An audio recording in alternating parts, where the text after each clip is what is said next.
patience à tous, je m'appelle Fulvio Caccia.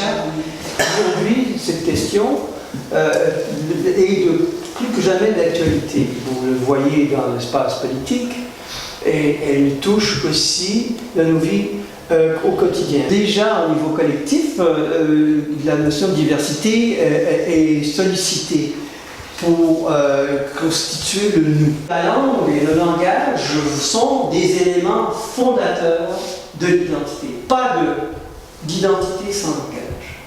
C'est dans cet espace-là que se définit l'identité. Alors, qui es-tu? Qui êtes-vous? Qui êtes-vous? C'est la question que demande le rhapsode des Phaéciens à Ulysse. Qui êtes-vous? Il dit ceci: mon nom est personne. Et cette phrase résume la condition de l'existence humaine. C'est à force, Ulysse, le héros de la guerre de Troie, qui a affronté plusieurs épreuves, doit à un moment donné, au bout de cette odyssée, a perdu ses références à lui-même, quelque part, et c'est parce que le rhapsode va lui raconter son histoire, il est reconnu, il se reconnaît enfin comme personnage. Si on se connaît soi-même, on peut mieux connaître notre place dans cet espace, dans notre époque, et dans notre, j'allais dire, le cosmos, l'univers, comme nous invite à le faire un autre des grands poètes du siècle dernier, Fernando Pessoa, qui veut dire personne, hein, en portugais, personne, et c'est assez emblématique, soit pluriel comme univers. La transmission qui s'est faite notamment en fixant la langue à travers l'imprimé, etc., permet de l'enrichir, et c'est là où la contribution des poètes, des écrivains est déterminante. Parce qu'on dit qu'on parle dans la langue de Shakespeare, la langue de Molière, la langue des créateurs, la langue de Goethe, c'est parce que le travail de la langue est fait à travers le langage des auteurs, des écrivains. Hein, c'est eux qui fabriquent, comme les abeilles fabriquent du miel, fabrique du langage. On parle dans la langue des auteurs, on ne sait pas encore, on l'a oublié, mais quand on parle, on est basculé, on est ballotté de charib en syllabes, par exemple, on parle dans la langue d'Homère. C'est une référence à... Et tout ce qui brille n'est pas d'or, par exemple, c'est Shakespeare. On a des expressions toutes faites qui sont aussi le travail de fabrication qui est fait par les auteurs. Qui es-tu, cher frère blanc? Quand je suis né, j'étais noir. Hein? Quand j'ai grandi, j'étais noir. Quand je suis au soleil, je suis noir. Je suis malade, je suis noir. Quand je mourrai, je serai noir. Mais tandis que toi, qui es-tu, toi, blanc? Hein? Pour me nommer homme de couleur. Quand tu es né, tu étais rose. Hein? Et je continue, alors de nous deux, qui est l'homme de couleur? Hein? Il retourne, vous voyez bien, dans le poème de Léopold Sédar Senghor, qui est un grammairien, donc un spécialiste de la langue, et poète par ce poids, et président du Sénégal, on voit bien le travail de retournement qu'il fait. Et ce travail de retournement, il est fondateur de notre identité, enfin de l'identité de celui qui le vit. Hein? Je pense qu'on a plusieurs identités. Vous pensez? Ah, bon, oui, il y a des gens. Madame pense le contraire. Bon, on va voir qui a raison. Qu'est-ce qui est écrit sur votre carte? Oui, il y a la République française. Est-ce que c'est ça qui détermine l'identité? L'identité, c'est le nom. Le nom, voilà. Mais bon, il y a plein de choses. Il y a une identité administrative, ou politique, ou d'appartenance géographique.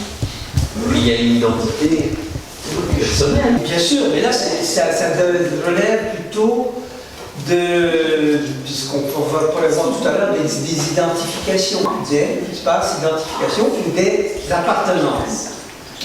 Mais l'identité comme telle, elle est marquée, ça veut dire qu'il y a un sujet qui nomme, un objet qui est nommé, et un média qui est le langage.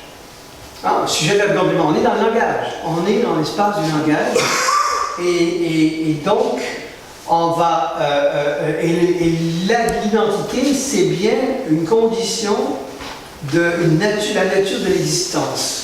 Exister en tant qu'un et le même.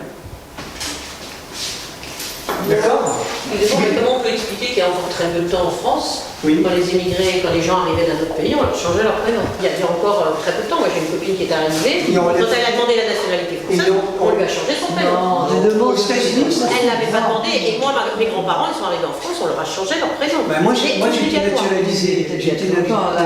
Moi ça fait des années, on te demande l'autorisation. Oui, on fait une proposition.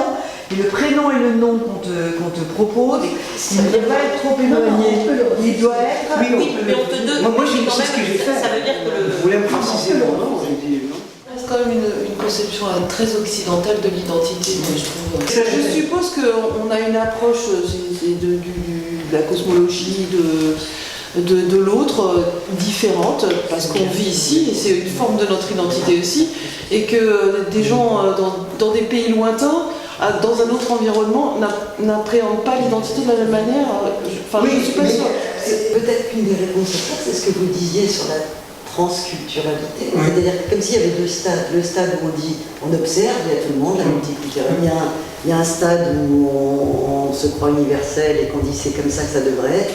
Et puis peut-être qu'il y a un autre stade où on n'est pas encore d'un point de vue de la civilisation, mais peut-être vers quoi on tend aujourd'hui, qui est de dire on va apprendre à créer du nouveau avec toute cette différence. Et là, du coup, on n'a plus cette abscisse et cette ordonnée qui nous gênait tout à l'heure, et on devient co-constructeur d'une nouvelle identité. Et c'est peut-être cette phase qui est intéressante et qui serait la réponse à ce que tu dis, quoi. Et où là, on explose ce cadre-là. Parce que nous, aujourd'hui, on parle de là où on est nous, avec cette abscisse, et si on veut précisément que la civilisation avance, voilà, faire créer du nouveau avec cette diversité. Donc l'intérêt serait de creuser un petit peu, peut-être maintenant, c'est quoi cette transculturalité, quels seraient les outils? Oui, alors c'est en permanence, on a culturé, que ce soit que tu passes du milieu rural ou urbain, sans cesse tu te transformes, sans cesse. Sur plusieurs registres, tu te transformes en contact des autres, sur une identité de femme, de mère, c'est sans cesse un mouvement, ça. Oui, il me semble. Je reconnais ce que tu disais, je pense qu'il y a vraiment deux façons de penser et quatre alternatives. On n'est pas tous l'un ou l'autre, mais alternativement, dans nos façons de vivre, de penser, on va appliquer le modèle plutôt multiculturel ou plutôt interculturel. Et peut-être qu'il y a des choses à transformer en nous, dans notre façon de penser, d'agir et dans nos modes de relation, pour accéder à un mode qui intégrerait les deux premiers pour aller vers du nouveau. Je pense qu'on le fait, oui. En fait, ce que je veux faire passer comme message, c'est qu'en fait, il faut accepter d'être en constante interrogation et pouvoir jouer de ces représentations constamment. Cette conscience de ces représentations que nous avons est un outil formidable dans toutes les circonstances de notre vie, y compris au quotidien, parce que ça nous permet d'être plus en contact avec ce que nous sommes. On est divers, Dieu est un autre, disait Rimbaud. On est forcément plusieurs personnes. L'État a construit toute une partie de notre relation à notre identité à partir de notre appartenance nationale, la langue, le rapport au territoire, aussi parfois la religion. Dans certains pays, sur ta carte d'identité, il y a ta religion. Oui. Tu vois? Oui. Donc du coup, cette identité-là, ou de ce qu'on peut en dire, pour moi, elle est complètement politique. Après, il y a un autre niveau qui nous appartient, qui est de l'intime, qui nous traverse dans nos histoires, dans nos relations, mais n'empêche, on est quand même envahi et emporté selon l'air du temps. Que l'époque, le 98, machin, touche pas à mon pote. Donc là, on était sur les différences, et après, ben non, les différences fait que ça nous diffère de machin. C'est-à-dire qu'on est toujours traversé par le langage politique qu'il utilise comme il a envie d'utiliser. Après, il y a l'identité qui est pour moi d'un autre registre, qui nous appartient tous à chacun, comment on se situe vis-à-vis de nous-mêmes. J'ai envie de dire, mais on ne fait pas fi de ce qu'on nous impose à travers les médias ou autre chose. Mais l'identité sur la carte d'identité, pour moi, bon, ça nous définit quand même, bien évidemment, hein, mais c'est pas l'essentiel. C'est vrai que cette carte d'identité, qui est différente selon les pays, elle a tendance à figer et à instrumentaliser les choses. Par exemple, sur les questions de religion, nous on a la chance que ça ne figure pas, mais en effet, dans énormément de pays ça figure. Parfois même la notion de minorité. Mais ça empêche une forme d'ouverture, parce qu'il y a quand même la double nationalité. Je pense que c'est une chance, quoi, qu'en France puisse avoir ça, même si il y a eu plein de questions récemment, mais bon, c'est maintenu. Et en même temps, pour avoir une double nationalité, il faut... ça ne peut pas être que par passion ou par qualité. Enfin, on ne devient pas italien uniquement parce qu'on parle la langue et on aime l'Italie, on y va souvent. Donc en fait, si on veut être double national, ça ne peut pas être que par intérêt ou par goût, même qualité, quoi. Tu vois ce que je veux dire? Il faut qu'un État t'accepte, quoi. Donc de fait... Mais si tu poses la question du dépassement de l'État-nation, parce qu'en fait, ce qui détermine, ce qui donne la valeur, enfin, c'est le cadre de l'État-nation.